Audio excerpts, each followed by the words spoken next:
শুভ সকাল বন্ধুরা, সবাইকে নমস্কার ও অনেক অনেক ভালোবাসা। যে যেখান থেকে এই মুহূর্তে আমার ভিডিওটি দেখতেছ, কাছে কিংবা দূরে, সবাইকে আমার অন্তরের অন্তর থেকে অনেক অনেক ভালোবাসা। তোমাদের ভালোবাসায় আজকে আমাকে 1K পর্যন্ত সাবস্ক্রাইবারে পৌঁছে দিয়েছে। তোমাদের এই ভালোবাসা কাছে আমি চিরদিন কৃতজ্ঞ থাকব। যারা আমাকে সাবস্ক্রাইব করে এত দূর পর্যন্ত এগিয়ে যেতে সাহায্য করেছ, তাদের কাছে অনেক অনেক কৃতজ্ঞ। আর আমি আজকে কি রান্না করব সেটাই তোমাদের সাথে শেয়ার করব। আমি আজকে রান্না করব সাবুর পোলাও। আমি সাবুটা আগে চুলায় জল দিয়ে বসিয়ে সিদ্ধ করে নিয়েছি, পরে ঠান্ডা জল দিয়ে আবার ধুয়ে ঠান্ডা করে নিয়েছি। আমি সাবুটা আগে 7-8 ঘন্টা আগে ভিজিয়ে রেখেছিলাম, কারণ এটা অরিজিনাল সাবু, ভিজিয়ে না রাখলে শক্ত থাকবে। আমি চুলায় পরিমাণ মতো তেল দিয়ে গোটা তেজপাতা, এলাচ, দারচিনি এবং আদা কুচি দিয়ে দিচ্ছি। এটাকে হালকা ভেজে নিব, ভাজার পরে সুন্দর একটা ফ্লেভার আসবে। তারপরে দিয়ে দিব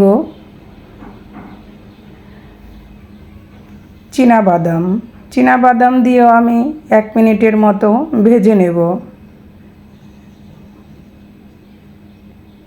খুবই অল্প মশলাতে আমি এই সাবুর পোলাওটা রান্না করব।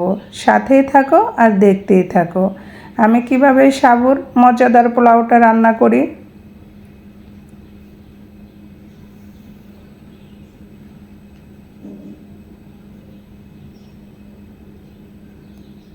হালকা ভাজা হয়ে গেলে এখানে দিয়ে দেব আবার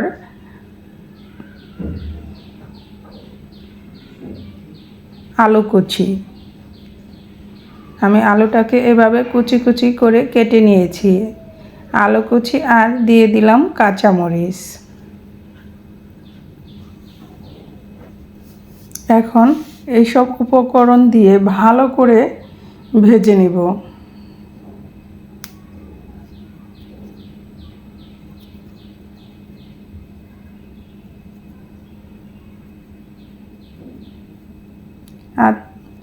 আজ ছিল একাদশী, তাই এর জন্য আজ রান্না করলাম সাবুর পোলাও। আর এখানে দিয়ে দিচ্ছি সিন্ধু লবণ। আর যারা একাদশী তারা সিন্ধু লবণ দিয়ে এটা করতে পারো। একাদশী ছাড়াও যদি এই পোলাওটা রান্না করো, তবে সাধারণ লবণটা দিয়েও করা যাবে।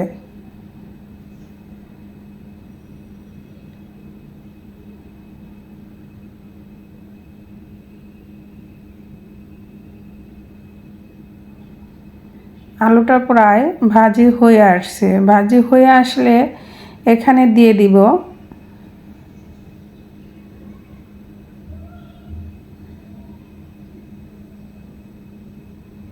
ছানা।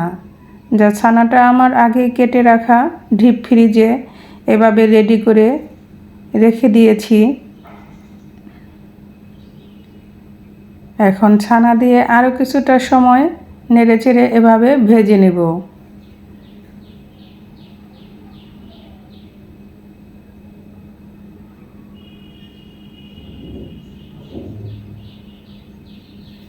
এই ছানার পোলাওটা আমাদের বাসার সবারই খুবই পছন্দ, কারণ একাদশীর উপবাসের দিন এই ছানার পোলাও করলে আর কিছুই লাগে না, খেতে এতটা সুস্বাদু। যদি তোমাদের ভালো লাগে তবে আমার মতো হলে একবার হলে ট্রাই করতে পারো। আমি এখানে দিয়ে দিলাম চিলি ফিক্সড। ছানার পোলাওটা একটু ঝাল ঝাল হলে খুবই ভালো লাগে, আর কালারটাও অনেকটা সুন্দর হয় চিলি ফিক্সড দেওয়ার পরে। এটা বিকেলের নাস্তা হিসেবেও করে এভাবে খাওয়া যাবে। এখন দিয়ে দিলাম সিদ্ধ করে রাখা সাবু। এখন সাবু দিয়ে নেড়েচেড়ে মিক্সড করে দেব।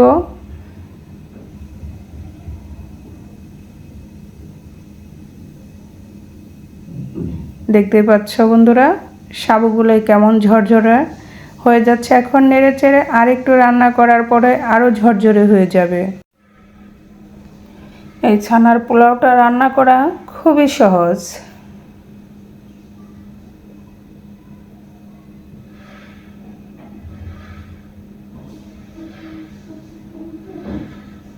দেখতে পাচ্ছ বন্ধুরা, ঝরঝরে হয়ে যাচ্ছে।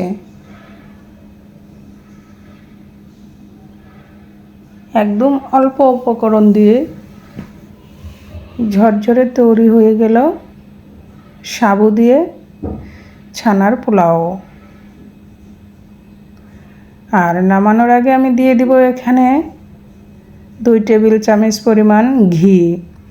ঘিটা দিলে এর ফ্লেভারটা আরও সুন্দর হবে এবং খেতেও খুবই সুস্বাদু লাগবে।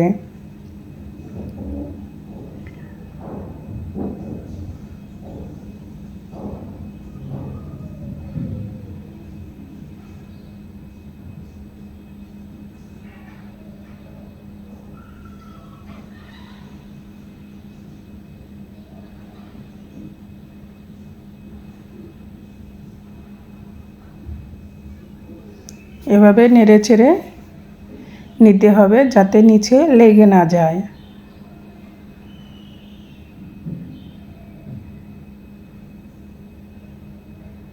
রান্নাটা প্রায় হয়ে আসছে।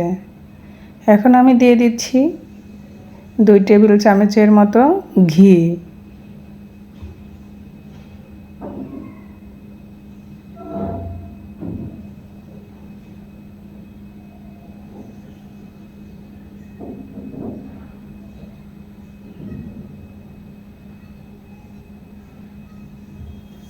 ঘি দেওয়ার পর আবার নেড়েচেড়ে মিক্সড করে নেব।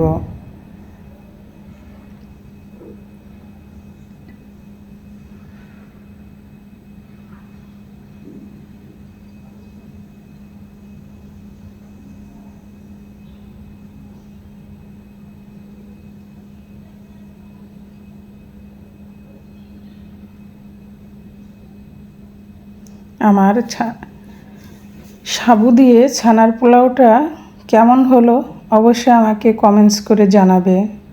আর তোমরা কে কে সাবু দিয়ে ছানার পোলাও খেতে পছন্দ করো সেটাও জানাবে। এভাবে রান্না করলে ছানার পোলাও ছোটো থেকে বড় সবাই চেটেপুটে খাবে। নিরামিষ ছানার পোলাও রান্না করা খুবই সহজ। এখানে যারা নিরামিষ না খাও এখানে পেঁয়াজ রসুন দিয়েও করতে পারো, সেম প্রসেসে।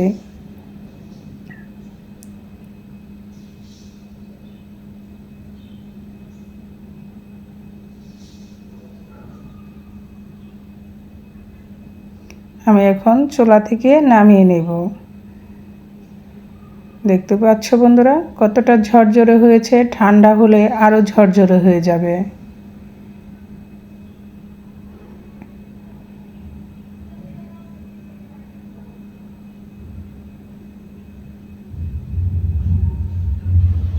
অল্প উপকরণে ঝটপট তৈরি হয়ে গেল ছানা দিয়ে সাবুর পোলাও।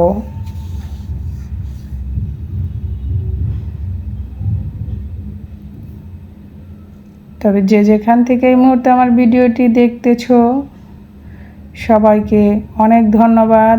সবাই ভালো থেকো, সুস্থ থেকো। আবার দেখা হবে নতুন কোনো রেসিপি বা ভিডিও নিয়ে।